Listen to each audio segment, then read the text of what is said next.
So we set our goals and then we work toward those goals, because it's not going to just come and drop in your lap, is it?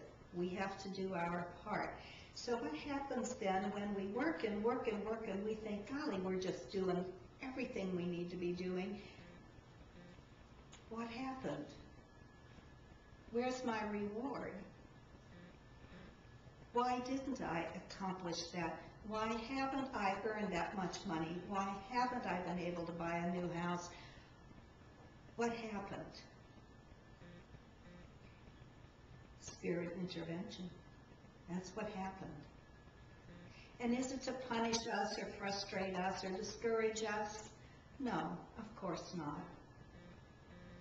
Sometimes we just don't understand that no matter how badly we want something, that may in fact be very detrimental to us. It may be in fact the worst thing that could happen for us. Ooh, that's hard to accept, isn't it?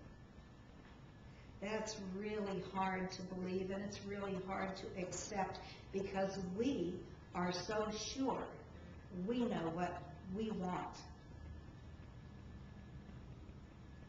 And friends, that's where the knowing comes in. That's where the knowledge comes in. It's not a matter of faith. It's not a matter of trust. It's knowing that your life is in divine order. And while so many things happen on this earth plane that we don't understand, we may not agree with, without question, it is because we are in the process of learning and growing.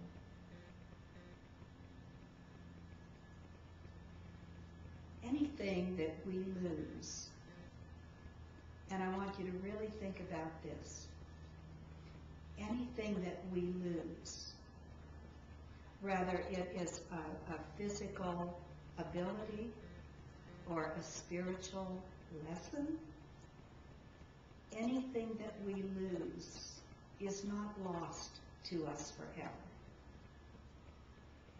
It's like Spirit keeps it in trust.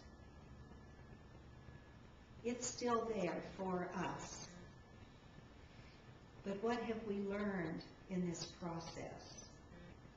What have we earned in this process? We know natural law never fails. Now, we may have a problem with timing. We may have a problem because, well, we wanted to see it come about. And it may not happen in our lifetime on this earth plane, or it may not happen right under our noses. But we know that natural law never fails. And that can be, whether it's something negative we have said or done, or something wonderfully positive. And of course, the big key there is to do the wonderfully positive things because you want to, not because, oh, goody, goody, goody, I can't wait to see what my reward is going to be. We do things because it's the right thing to do. We make choices to help others because it's the right thing to do. Each and every one of us is here on this earth plane to learn to love. Not that passionate love that we see in movies. Not that I'll love you if you do this kind of love. But that unconditional love, we receive it from the infinite. It's wonderful to receive it from the infinite, and it's always there if you will open yourself to it and allow yourself to know that you're absolutely worthy to receive it. We are meant to accept that blessing,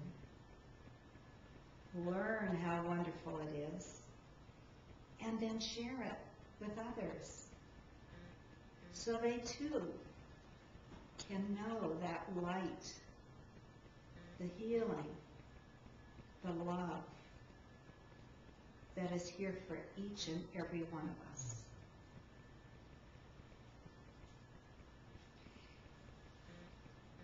Now, what are we doing? What are we doing? You know, it takes tools to accomplish a job. It's hard to sweep the floor if the broom is missing most of its bristles. It's really hard to pound a nail in if the head keeps flying off the handle of the hammer.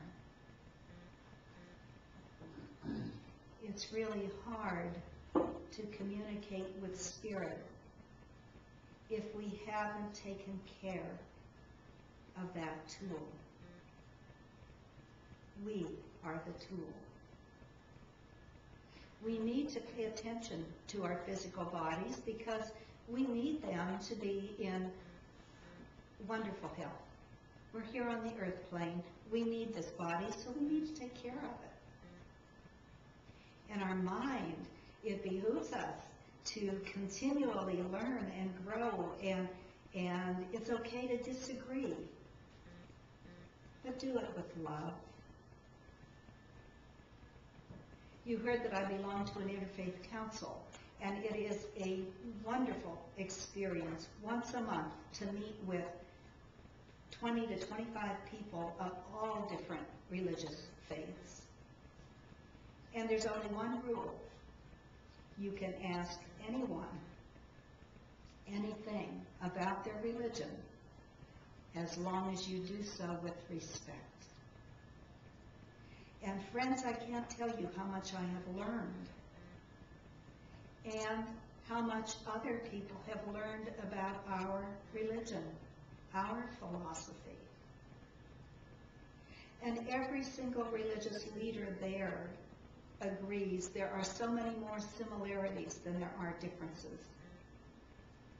And when each one of us can come back into our churches, talk to neighbors, talk to our friends, and correct misconceptions about another faith,